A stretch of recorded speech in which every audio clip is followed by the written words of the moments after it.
यह है audio book gang, किताबें जो कानों से उतरकर दिल में बसती हैं। हर एपिसोड में एक नई कहानी, एक नया नजरिया, सिर्फ आपके लिए। आज हम बात करने वाले हैं better small talk bye Patrick king book के बारे में। एक शहर था जिसमें लाखों लोग रोज एक दूसरे से टकराते, बातें करते और अपनी अपनी जिंदगी में खो जाते। इस शहर में एक आदमी था जिसका नाम था आरव। आरव कुछ अलग था। वह लोगों से बात करने में झिझकता था। उसे लगता था कि वह किसी से बात शुरू करेगा तो कहीं ऑकवर्ड साइलेंस ना हो जाए। हर बार जब उसे किसी अजनबी से बात करनी पड़ती तो वह एंजाइटी महसूस करता, लेकिन अंदर से वह चाहता था कि वह भी लोगों से खुलकर बात कर सके, दोस्त बना सके और मीनिंगफुल कन्वर्सेशन कर सके। एक दिन ऑफिस से लौटते समय आरव ने एक बुक स्टोर पर नजर डाली। उसका मन हुआ कि वह अंदर जाए और कुछ किताबें देखे। वह बुक स्टोर के अंदर गया और शेल्फ के पास खड़ा हो गया जहां सेल्फ हेल्प बुक्स रखी थी। उसकी नजर एक किताब पर पड़ी जिसका टाइटल था better small talk talk to anniversary, deep converse और मेक रियल फ्रेंड्स। उसने किताब उठाई और पीछे का समरी पढ़ा। वह इंस्टेंट इंटरिंग हो गया।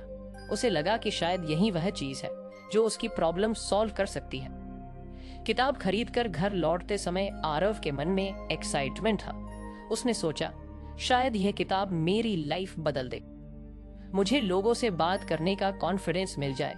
घर पहुंचकर उसने बैग फेंका, जूते उतारे और सीधा सोफे पर बैठकर किताब खोल ली। उसने पहला चैप्टर पढ़ना शुरू किया। पहला लेसन था adopt the right mind, set toward small talk, recognize that small talk is a valuable tool for initiative sessions. Approach it with openness and a positive attitude to facilitate meaningful interactions. Aarav ने सोचा, यार यह तो basic बात है, पर मुझे यह कभी समझ में क्यों नहीं आई। किताब पढ़ते पढ़ते वह अपने कॉलेज के दिनों में खो गया। कॉलेज में अक्सर ऐसा होता था कि आरव किसी ग्रुप में शामिल होता, लेकिन ज्यादातर चुप ही रहता। लोग बातें करते, हंसते, खिलखिलाते और वह बस उनकी बातें सुनता रहता। अगर कोई उससे डायरेक्टली कुछ पूछ लेता तो वह जवाब दे देता, लेकिन खुद से कभी बातचीत शुरू नहीं करता। उसे लगता था कि लोग सोचेंगे यह क्या रैंडम बात कर रहा है। लेकिन अब इस किताब को पढ़ते हुए उसे एहसास हुआ कि स्मॉल टॉक का मतलब सिर्फ रैंडम बातें करना नहीं है। यह गेटवे है, एक तरीका है जिससे आप दूसरे इंसान को जान सकते हैं। उसने किताब में पढ़ा, When you start with small talk, you are not just talking about the weather or how someone's day was. You are building a bridge, a connection. Aarav को यह बात लॉजिकल लगी। उसने सोचा, ओके, तो मुझे माइंड सेट चेंज करना होगा। स्मॉल टॉक बोरिंग नहीं है, यह एक जरूरी स्टेप है। लेकिन ओपननेस और पॉजिटिविटी कैसे लाऊं? किताब ने प्रैक्टिकल टिप्स दिए थे। उसमें लिखा था, start by being genuinely curious about the other person. Everyone है a story and it's your job to uncover it. उस रात आरव ने अपने आप को चैलेंज दिया, कल मैं ऑफिस में कम से कम एक नए इंसान से बात करूंगा, बस कैजुअली। अगले दिन ऑफिस में आरव कॉफी मशीन के पास खड़ा था। वह नर्वस था, लेकिन उसने तय किया था कि वह इस बार अपने कंफर्ट जोन से बाहर निकलेगा। तभी उसने देखा कि एचआर टीम की श्रेया उसके पास खड़ी है, अपनी कॉफी बना रही थी। आरव ने पहले कभी उससे बात नहीं की थी। उसने एक गहरी सांस ली और कहा, गुड मॉर्निंग श्रेया, लगता है कि हर कोई इस कॉफी मशीन से जुड़ा हुआ है इन दिनों। हाँ, श्रेया मुस्कुराई और बोली, हाँ, मुझे लगता है कि यह मशीन कुछ जादुई शक्ति से लस है। Without it half of us would survive the day. यह सुनकर आरव कुछ रिलैक्स्ड हो गया। उसने सोचा, ओके, यह इतना ऑकवर्ड नहीं है। उसने बात को आगे बढ़ाया, bye the way, do you prefer coffee या टी? श्रेया ने कुछ सरप्राइज होकर कहा, मैं चाय का शौकीन हूँ, लेकिन ये मशीन में अच्छी चाय के विकल्प नहीं है। आरव ने हंसते हुए कहा, एग्जैक्टली, मैंने भी टी ट्राई की थी, but it tested like flavoured water. दोनों हंसने लगे। पहली बार आरव ने महसूस किया कि स्मॉल टॉक इतना मुश्किल नहीं है। अगर आप जेन्युइनली इंटरेस्टेड हो और कुछ सा एफर्ट करें तो कन्वर्सेशन धीरे धीरे फ्लो करने लगती है। उस शाम जब वह घर लौटा तो उसने सोचा, आज मैंने पहला स्टेप लिया और इतना बुरा भी नहीं था। शायद यह किताब सही कह रही है, स्मॉल टॉक सिर्फ बातें करने का नाम नहीं, यह कनेक्शन बनाने का तरीका है। उसने किताब के उस हिस्से को फिर से पढ़ा जहां लिखा था, approach every conversation with the intent to listen and connect, not just to talk. Aarav ने सोचा, सुनना भी एक कौशल है, मुझे इसे प्रैक्टिस करना होगा। अब आरव को धीरे धीरे कॉन्फिडेंस आने लगा था। उसने डिसाइड किया कि वह हर दिन एक नए इंसान से बात करेगा। उसने किताब को बेड साइड टेबल पर रखा और मन में तय किया कि यह उसकी ट्रांसफॉर्मेशन जर्नी की शुरुआत है। आरव ने पहले लेसन से जो सीखा था उसे धीरे धीरे अपनी रोजमर्रा की जिंदगी में लागू करना शुरू कर दिया। अब जब भी वह किसी से बात करता, वह खुलकर और पॉजिटिविटी के साथ बातचीत शुरू करने की कोशिश करता। लेकिन एक चीज थी जो उसे बार बार खटक रही थी। कभी कभी वह सिर्फ बातचीत को आगे बढ़ाने के लिए बातें करता, पर सच में सामने वाले की बातों को ध्यान से सुन नहीं पाता। एक रात जब वह किताब का अगला चैप्टर पढ़ रहा था, तो उसकी नजर एक नए लेसन पर पड़ी। अगर आपको हमारी फ्री समरी अच्छी लगती है तो आप हमारे चैनल को सब्सक्राइब कर सकते हैं, हमारी मेंबरशिप खरीद सकते हैं या हमें यूपीआई के थ्रू सपोर्ट कर सकते हैं। अब समरी पर वापस चलते हैं। Develop active listening skills, English fully in conversation bye maintaining eye contact, asking open-ended questions and refraining from interpretations. Active listening fosters trust and encourages others to share more openly. Aarav ने पढ़ना शुरू किया। किताब में लिखा था, Most people think they are good listener, but in reality they are just waiting for their turn to talk. यह line पढ़कर आरव के दिमाग में घंटी सी बजी। उसे एहसास हुआ कि अक्सर जब वह किसी से बात कर रहा होता है तो वह सच में सुनने के बजाय अपनी बारी का इंतजार कर रहा होता है। किताब ने 3 जरूरी बातें समझाई। एक, आई कांटेक्ट मेंटेन करना। जब आप किसी से बात कर रहे हो तो उनकी ओर ध्यान से देखिए, इससे सामने वाले को लगेगा कि आप सच में उनकी बात सुन रहे हैं। 2, ओपन एंडेड क्वेश्चंस पूछना। ऐसे सवाल पूछिए जो हाँ या ना में जवाब देने के बजाय एक बातचीत को आगे बढ़ाए। 3, इंटरप्शन से बचना। किसी की बात बीच में काटने से न सिर्फ बातचीत रुक जाती है बल्कि सामने वाला भी अपनी बात साझा करने से कतरा लगता है। आरव ने सोचा, यह लेसन मुझे पहले क्यों नहीं मिला? शायद मेरी सबसे बड़ी प्रॉब्लम यही है कि मैं सुनने के बजाय बोलने पर ध्यान देता हूँ। उसने उस रात एक प्लान बनाया कि अगले दिन वह एक्टिव लिसनिंग को प्रैक्टिस करेगा। अगले दिन ऑफिस में लंच के दौरान आरव ने अपने कॉलीग समीर के पास बैठने का फैसला किया। समीर आमतौर पर अपने काम में व्यस्त रहता था और ज्यादा सोशलाइज नहीं करता था। आरव ने सोचा, यह परफेक्ट मौका है। अगर मैं जेन्युइनली सुनूंगा तो शायद समीर खुलकर बात करेगा। आरव ने शुरुआत की, hey Sameer, I noticed you're always so focused on your work. How do you manage to stay so productive? Sameer ने कुछ सरप्राइज होकर कहा, ओ धन्यवाद नोटिस करने के लिए। I guess it's about discipline and planning. इस बार आरव ने खुद को याद दिलाया, इंटरप्ट मत करना, बस सुनो। उसने समीर को इंकरेजमेंट देने के लिए सिर हिलाया और मुस्कुराया। समीर ने आगे कहा, एक्चुअली आई है वह a planner where I write down all my tasks for the day. It helps me priority. Aarav ने उसे ध्यान से सुना और फिर एक ओपन एंडेड क्वेश्चन पूछा, it's really interesting, do you have any specific technique to stay consistent with it? यह सुनकर समीर कुछ देर के लिए सोच में पड़ गया और फिर बोला, yeah I follow the pomodoro technique. It's about working in short focused burst with breaks in between. It really helps me stay on track. Aarav ने महसूस किया कि समीर अब ज्यादा कंफर्टेबल महसूस कर रहा था। उसने यह भी देखा कि समीर की बॉडी लैंग्वेज बदल गई थी। वह रिलैक्स था और अपनी बात विस्तार से बता रहा था। आरव ने बातचीत के बीच एक और चीज नोटिस की, आई कांटेक्ट का जादू। जब वह समीर की बातों को ध्यान से सुन रहा था और उसकी आंखों में देख रहा था तो समीर को यह महसूस हो रहा था कि उसकी बातें मायने रखती हैं। उस शाम आरव ने अपने ऑफिस से वापस घर जाते समय सोचा, आज पहली बार मुझे लगा कि किसी की बातें ध्यान से सुनना सच में कितना पावरफुल हो सकता है। यह सिर्फ कम्युनिकेशन का हिस्सा नहीं, यह कनेक्शन बनाने का सबसे बड़ा तरीका है। जब वह घर पहुंचा तो उसने किताब का एक और हिस्सा पढ़ा जिसमें लिखा था, listening is not just about hearing words, it's about understanding emotions, reading between the lines and giving the other person your unwise attention. Aarav को याद आया कि स्कूल के दिनों में उसकी एक दोस्त थी, स्नेहा। स्नेहा हर बार जब भी उसकी बातें सुनती तो उसकी पूरी अटेंशन स्नेहा पर होती। स्नेहा के साथ बात करना हमेशा आसान लगता था। उसने महसूस किया कि स्नेहा में एक्टिव लिसनिंग का यह गुण था जिसकी वजह से लोग उसकी तरफ नेचुरली खींचते थे। अब आरव को यह समझ में आ गया था कि सिर्फ बातें करना ही काफी नहीं है, सुनना उतना ही जरूरी है। उसने अपने आप को एक नया चैलेंज दिया। इस बार उसने तय किया कि वह सिर्फ ऑफिस में ही नहीं बल्कि अपनी पर्सनल लाइफ में भी एक्टिव लिसनिंग को प्रैक्टिस करेगा। अगले दिन उसने अपनी माँ के साथ बातचीत शुरू की।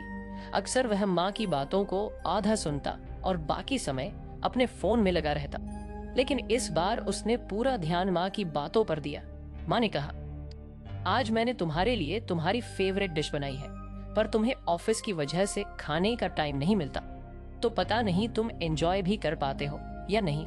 आरव ने फोन को एक तरफ रखा और माँ की ओर देखा। उसने सॉफ्टली कहा, माँ सच कहूँ तो आपका खाना ही मेरे दिन का सबसे अच्छा हिस्सा होता है, लेकिन मेन काम में इतना व्यस्त हो जाता हूँ कि आपको प्रॉपरली थैंक्स भी नहीं कह पाता।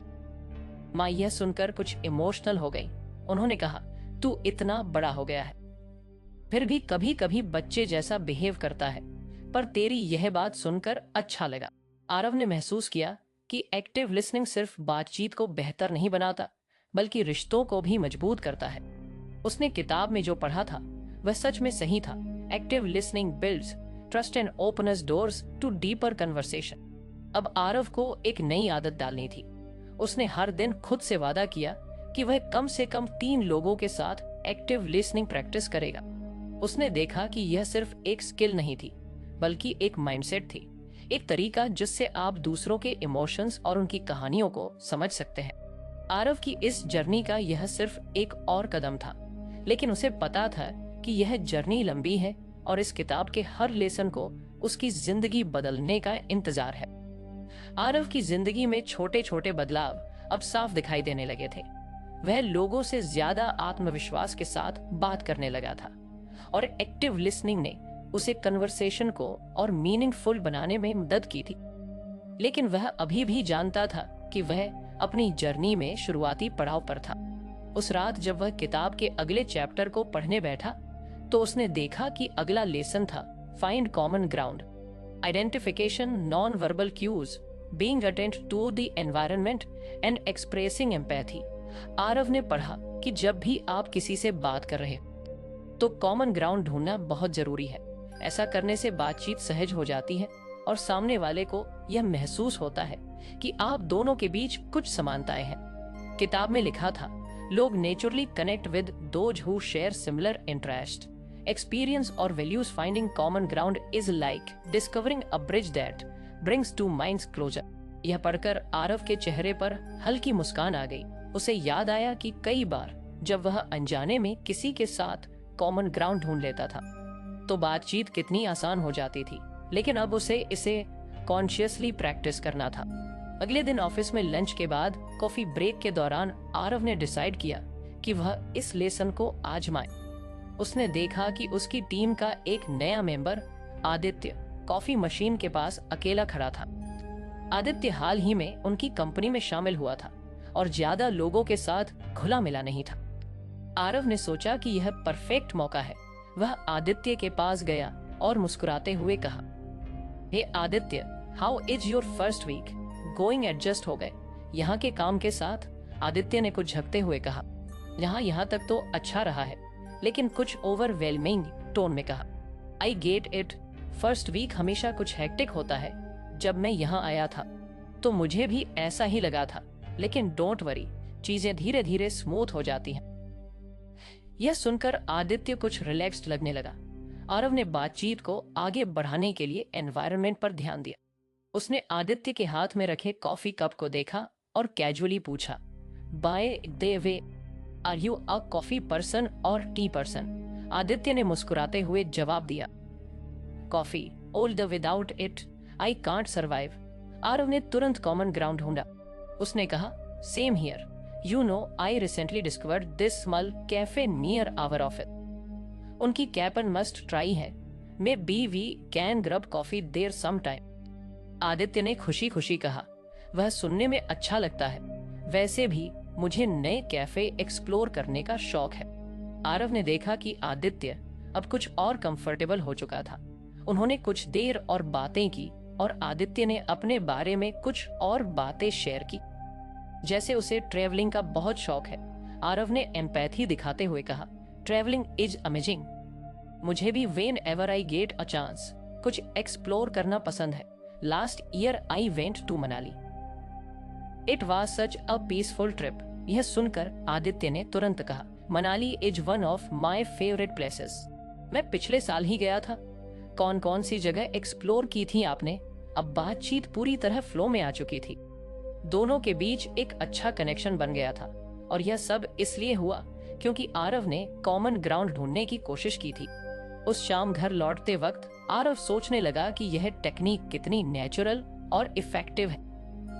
उसने महसूस किया कि जब आप जेन्युइनली शेयर्ड इंटरेस्ट ढूंढने की कोशिश करते हैं तो लोग नेचुरली खुलने लगते हैं। उसने किताब के उस हिस्से को फिर से पढ़ा जहां लिखा था, फाइंडिंग कॉमन ग्राउंड है बारे में दिखाना कि आप पर्याप्त दयालु हैं कि छोटे विवरणों को नोटिस करें, क्या वे पसंद करते हैं, कैसे वे महसूस करते हैं और क्या वे मूल्य देते हैं। आरव को याद आया कि उसके स्कूल के दिनों में उसका एक दोस्त विवेक हमेशा कॉमन इंटरेस्ट के जरिए लोगों से जुड़ता था।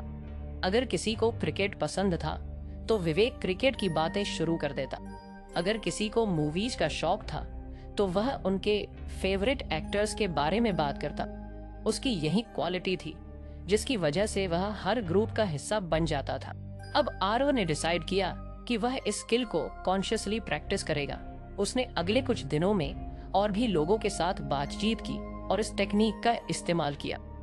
एक बार वह ऑफिस के पार्किंग लॉट में अपनी कार के पास खड़ा था जब उसने अपनी कॉलीग निहारिका को देखा। निहारिका अक्सर हेडफोन्स लगाए रहती थी और काम में बिजी रहती थी। आरव ने सोचा कि शायद उसके साथ भी कॉमन ग्राउंड ढूंढा जा सकता है। उसने कैजुअली कहा, hey Niharika, I always see you with headphones on, क्या सुन रही हो? निहारिका ने हेडफोन्स उतारते हुए कहा, ओ मैं पॉडकास्ट का बहुत बड़ा फैन हूँ, अभी एक इंटरेस्टिंग सीरीज सुन रही हूँ अबाउट हिस्ट्री। यह सुनकर आरव ने इंटरेस्ट दिखाया। उसने कहा, रियली कौन सी सीरीज है? I been meaning to start listening to podcast but कभी सही रिकमेंडेशन नहीं मिली। निहारिका कुछ एक्साइटेड हो गई और उसने सीरीज का नाम बताया। उसने कहा, यह पॉडकास्ट इतना डिटेल्स को इतना एंगेजिंग तरीके से एक्सप्लेन करता है कि सुनते सुनते टाइम का पता ही नहीं चलता। आरव ने एम्पैथी दिखाते हुए कहा, दैट साउंड्स फैस्टिक, मुझे बहुत पसंद है। बचपन में हमेशा हिस्टोरिकल डॉक्यूमेंट्री देखता था, मैं भी इसे ट्राई करूंगा। इस बार भी कॉमन ग्राउंड ने बातचीत को फ्लो में ला दिया। निहारिका ने आरव को कुछ और पॉडकास्ट रिकमेंड किए और दोनों के बीच एक अच्छी अंडरस्टैंडिंग बन गई। आरव को अब समझ में आ चुका था कि कॉमन ग्राउंड ढूंढना किसी भी बातचीत को मीनिंगफुल बनाने का सबसे आसान तरीका है। उसने किताब में जो पढ़ा था वह सच में उसकी रोजमर्रा की जिंदगी में काम कर रहा था। उसने यह भी नोट किया कि कॉमन ग्राउंड सिर्फ शेयर्ड इंटरेस्ट तक सीमित नहीं है, यह शेयर्ड एक्सपीरियंस, वैल्यूज और यहाँ तक कि म्यूचुअल एम्पैथी तक भी हो सकता है। अब आरव को इस बात का बेसब्री से इंतजार था कि किताब का अगला लेसन उसे क्या सिखाएगा। उसने मन ही मन सोचा, अगर हर लेसन इतना इम्पैक्टफुल है तो शायद मैं सच में वह इंसान बन सकता हूँ जो एफर्टलेस दूसरों से कनेक्ट कर सके। आरव की जिंदगी में अब धीरे धीरे ऐसा बदलाव आने लगा था जिसे वह खुद भी महसूस कर सकता था। वह पहले से ज्यादा कॉन्फिडेंट महसूस करता था और लोगों से बातचीत करते हुए अब उसे झिझक नहीं होती थी। लेकिन वह जानता था कि यह जर्नी अभी खत्म नहीं हुई थी। हर दिन वह इस कोशिश में रहता था कि अपनी बातचीत को और मीनिंगफुल और एंगेजिंग बना सके। एक शाम उसने किताब का अगला लेसन पढ़ना शुरू किया। इस बार लेसन था ask engaging questions. Pose thought-provoking open-ended questions to stimulating discussions. Avoid generic or closed-ended questions that may lead to short or superficial responses. Aarav ने किताब को ध्यान से पढ़ा। उसमें लिखा था, संवाद की कुंजी एक अच्छे संवाद में होती है जो आप पूछते हैं। Thoughtful open-ended questions show that you are genuinely interested in the other person and their perspective. Aarav को इंस्टेंट यह बात समझ में आई। उसे याद आया कि अक्सर वह बातचीत में ऐसे सवाल पूछता था जिनका जवाब सिर्फ हाँ या ना में होता था, जैसे क्या तुमने यह किया या क्या तुम्हें यह पसंद है, और इससे बातचीत अक्सर वहीं खत्म हो जाती थी। किताब में आगे लिखा था, Avoid questions that close the conversation. Instead, ask questions that encourage the other person to share more about their thoughts. Feeling less of asking, do you like your job? Try asking, what do you enjoy most about your work? यह line पढ़कर आरव के दिमाग में एक light bulb movement आया। उसने सोचा, यह इतना सिंपल है, लेकिन मैं इसे पहले क्यों नहीं समझ पाया। अगले दिन ऑफिस में उसने इस नए लेसन को प्रैक्टिस करने का फैसला किया। लंच ब्रेक में वह अपनी टीम के नए मेंबर किरण के पास गया। किरण एक इंट्रोवर्ट थी जो ज्यादातर अकेली खाना खाती थी। आरव ने सोचा कि एंगेजिंग क्वेश्चंस के जरिए शायद वह किरण को बेहतर तरीके से जान सके। आरव ने किरण से पूछा, हे किरण, तुम यहाँ काफी फोकस्ड रहती हो, लेकिन मैंने सोचा कि तुमसे कभी प्रॉपरली बात नहीं की। वैसे तुम्हारा फील्ड इतना इंटरेस्टिंग है। डेटा एनालिटिक्स में तुम्हें इस फील्ड में सबसे एक्साइटिंग चीज क्या लगती है? किरण ने कुछ हेसिटेशन के साथ मुस्कुराते हुए कहा, वेल, मुझे पैटर्न्स ढूंढना बहुत पसंद है। नंबर्स के पीछे की कहानी जानना काफी फैस्टिकेट्स है। एक नई कहानी बताता है। आरव ने महसूस किया कि यह सवाल सही दिशा में था। उसने बात को आगे बढ़ाया, इट रियली इंटरेस्टिंग, क्या कभी ऐसा हुआ कि किसी डेटा सेट ने तुम्हें ऐसा रिजल्ट दिया जिसकी तुमने बिल्कुल उम्मीद नहीं की थी? किरण कुछ कंफर्टेबल महसूस करने लगी और उसने एक डिटेल एग्जाम्पल दिया। उसने बताया कि कैसे एक बार उसने एक प्रोजेक्ट में कस्टमर बिहेवियर का एक ऐसा पैटर्न ढूंढा जिसने उनकी पूरी टीम की स्ट्रेटेजी बदल दी। आरव ने ध्यान से उसकी बात सुनी और बीच बीच में उसे इनकरेज करने के लिए सिर हिलाया। जब किरण ने अपनी बात खत्म की तो उसने कहा, वाह, यह तो इम्प्रेसिव है। तुमने सच में अपनी टीम की पूरी डायरेक्शन बदल दी। तुम्हें उस मोमेंट पर कैसा लगा था? यह सुनकर किरण और खुलकर बोलने लगी। उसने अपने एक्सपीरियंस और चैलेंज के बारे में और बातें शेयर की। इस बार आरव ने महसूस किया कि सही सवाल पूछने से कन्वर्सेशन सिर्फ एक कैजुअल चैट नहीं रही, बल्कि एक डीप और एंगेजिंग डिस्कशन बन गई थी। उस शाम जब वह घर लौटा तो उसने किताब के उस हिस्से को फिर से पढ़ा। Engaging questions not only keep the conversation flowing, but also make the other person feel valued and understood. Aarav को यह बात सही लगी।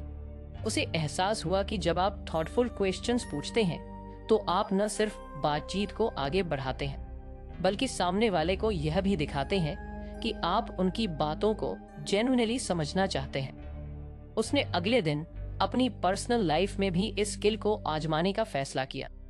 रात के खाने के दौरान उसने अपने पिता से बात की। आमतौर पर वह और उसके पिता फॉर्मल बातें करते थे, जैसे काम कैसा चल रहा है या आज दिन कैसा रहा। लेकिन इस बार आरव ने कुछ अलग करने की कोशिश की। उसने पूछा, पापा, आपने हमेशा मुझे सिखाया कि मेहनत और पेशेंस सबसे बड़ी क्वालिटीज होती हैं, लेकिन आपके करियर में कोई ऐसा मोमेंट था जब आपको लगा कि मेहनत के बावजूद चीजें काम नहीं कर रही? यह सवाल सुनकर उसके पिता कुछ पल के लिए चुप हो गए। फिर उन्होंने मुस्कुराते हुए कहा, यह इंटरेस्टिंग सवाल है। हाँ, एक बार ऐसा हुआ था जब मैं अपने करियर के शुरुआत में था। तब मैंने एक बड़ा प्रोजेक्ट लिया था। मुझे लगा था कि अगर यह प्रोजेक्ट सक्सेसफुल हो गया तो मेरा नाम बन जाएगा, लेकिन कुछ गलत कैलकुलेशंस की वजह से प्रोजेक्ट फेल हो गया। आरव ने एम्पैथी दिखाते हुए पूछा, और उस मोमेंट पर आप कैसे हैंडल कर पाए? यह तो काफी टफ रहा होगा। पिता ने गहरी सांस लेते हुए कहा, हाँ, टफ तो था, लेकिन मैंने सीखा कि हर फेलियर एक लेसन है। उस फेलियर ने मुझे सिखाया कि प्लानिंग और एग्जीक्यूशन में बैलेंस कितना जरूरी है। और आज अगर मैं कुछ भी सक्सेसफुल हूँ तो वह उस फेलियर की वजह से है। आरव ने महसूस किया कि इंगेजिंग क्वेश्चंस ने न सिर्फ उनके पिता को अपनी बातें खुलकर बताने का मौका दिया, बल्कि उनके रिश्ते को भी एक नए लेवल पर ले गया। अब आरव को समझ में आ गया था कि सही सवाल पूछना केवल बातचीत का हिस्सा नहीं, बल्कि एक कला है। उसने किताब में जो पढ़ा था वह सचमुच उसकी जिंदगी में असर कर रहा था। उसने अपनी डायरी में लिखा, the power of an engaging question is not just in the words but in the intent behind it. It shows that you care, that you are curious, and that you genuinely want to know the other person's story. अब आरव को बेसब्र से इंतजार था कि किताब का अगला lesson क्या होगा और वह उसे अपनी जिंदगी में कैसे लागू करेगा। आरव के लिए हर नया दिन अब एक अवसर की तरह था, नया सीखने का और खुद को बेहतर बनाने का। वह किताब के हर लेसन को अपनी जिंदगी में उतारने की कोशिश कर रहा था और अब उसे कन्वर्सेशन में एक अलग तरह का कॉन्फिडेंस महसूस हो रहा था। लेकिन वह जानता था कि हर बातचीत हमेशा स्मूथ नहीं हो सकती। कभी कभी ऑकवर्ड सिचुएशंस आ ही जाती हैं, जिनसे निपटना कुछ मुश्किल होता है। उस रात जब वह किताब का अगला लेसन पढ़ने बैठा तो उसने देखा कि अगला टॉपिक था handle awkward situations gracefully, use humour, redirection और acknowledgement to navigate uncomfortable moment in conversation. Maintaining composure and dressing awkward tactfully can help sustain the flow of dialogue. Aarav ने किताब का यह हिस्सा बहुत ध्यान से पढ़ा। किताब में लिखा था, अनुचित पल अनिवार्य है बातचीत में, instead of avoiding them, embrace them with humor or tact. Acknowledging the situation often makes it less uncomfortable for everyone involved. यह पढ़कर आरव को इंटेंटली वह पल याद आया जब वह ऑफिस के कैफेटेरिया में एक सीनियर कॉलीग से बात कर रहा था और अचानक उसने गलती से उनके काम को क्रिटिसाइज कर दिया था। वह पल इतना ऑकवर्ड था कि आरव को समझ नहीं आया कि वह क्या बोले। अब उसने सोचा, काश उस दिन मैंने इस स्किल को पहले ही सीख लिया होता। अगले दिन आरव ने कॉन्शियसली इस लेसन को प्रैक्टिस करने का मन बनाया। वह जानता था कि ऑकवर्ड सिचुएशंस कभी भी कहीं भी आ सकती हैं और सच में ऐसा जल्दी ही हुआ। उस दिन टीम मीटिंग में आरव ने एक नए प्रोजेक्ट पर अपने आइडिया शेयर किए। जब उसने प्रेजेंटेशन खत्म किया तो उसकी टीम के एक सदस्य निखिल ने अचानक कहा, मुझे लगता है कि यह आइडिया प्रैक्टिकली काम नहीं करेगा, शायद हमें कुछ और सोचना चाहिए। कमरे में एक पल के लिए ऑकवर्ड साइलेंस छा गया। आरव को महसूस हुआ कि हर कोई अब उसकी प्रतिक्रिया का इंतजार कर रहा है। यह वही ऑकवर्ड थी जिसके बारे में किताब में लिखा गया था। आरव ने अपनी सांसें गहरी ली और कामली कहा, यह एक इंटरेस्टिंग पॉइंट है निखिल। मैं समझता हूं कि हर आइडिया परफेक्ट नहीं हो सकता, लेकिन अगर हम इसे कुछ ट्वीट करें तो शायद यह काम कर सकता है। वैसे तुम्हारा क्या सुझाव है? मैं जेन्युइनली जानना चाहूंगा। आरव की इस ग्रेसफुल हैंडलिंग ने ऑकवर्ड साइलेंस को तोड़ दिया। निखिल ने अपना सुझाव दिया और धीरे धीरे पूरी टीम कंस्ट्रक्टिव डिस्कशन में शामिल हो गई। आरव ने महसूस किया कि ऑकवर्ड मोमेंट्स को ग्रेसफुली हैंडल करना सच में कन्वर्सेशन को बचा सकता है। उस शाम जब वह घर पर था, उसने किताब के अगले हिस्से को पढ़ा। उसमें लिखा था, humour is a great tool to diffuse tension. A light-hearted comment can turn an awkward moment into a shared laugh. Aarav को याद आया कि उसकी चाइल्डहुड फ्रेंड साक्षी हमेशा ऑकवर्ड सिचुएशंस को ह्यूमर के जरिए हैंडल करती थी। एक बार स्कूल में जब वह स्टेज पर अपने स्पीच के बीच रुक गई थी और सब उसे घूरने लगे थे, तो उसने हंसते हुए कहा था, looks like my brain decided to take a coffee break without telling. पूरी ऑडियंस हंस पड़ी थी और ऑकवर्ड गायब हो गई थी। आरव ने फैसला किया कि वह अगली बार ऑकवर्ड को ह्यूमर से भी टैकल करने की कोशिश करेगा। 2-3 दिन बाद ऑफिस के कैफेटेरिया में आरव ने कुछ कॉलीग के साथ लंच किया। बातों बातों में उसने एक जोक सुनाया जो शायद कुछ ज्यादा फन नहीं था। वहां बैठे एक कॉलीग श्रेया ने कुछ सार्कास्टिक होकर कहा, अच्छा जोक था आरव, बस समझने में कुछ टाइम लगेगा। यह पल कुछ ऑकवर्ड हो गया क्योंकि बाकी लोग हंसने की बजाय शांत हो गए, लेकिन आरव प्रिपेयर्ड था। उसने तुरंत हंसते हुए कहा, श्रेया, मुझे तो लगा था मेरा जोक इतना अच्छा है कि लोग इसे एनालाइज करेंगे। लेकिन लगता है मैं स्टैंड अप कॉमेडी में अभी पास नहीं हुआ। यह सुनकर श्रेया भी मुस्कुरा दी और बाकी लोग भी रिलैक्स होकर हंसने लगे। उस ऑकवर्ड मोमेंट को ह्यूमर ने आसानी से बचा लिया। आरव ने महसूस किया कि ऑकवर्ड सिचुएशंस को ग्रेसफुली हैंडल करना न सिर्फ ऑकवर्ड को कम करता है, बल्कि सामने वाले के साथ एक नई तरह का कनेक्शन भी बनाता है। उसने किताब के अगले हिस्से को पढ़ा, जिसमें लिखा था, Sometimes simply acknowledging the awkward can make it less intense. Saying something like, well, that was unable, or let's start over can help reset the संगीत conversation. इस बात को उसने अगले दिन अपनी पर्सनल लाइफ में आजमाया। रात के खाने के दौरान आरव अपनी बहन से बात कर रहा था। उन्होंने एक टीवी शो का जिक्र किया जिसे उन्होंने देखा था।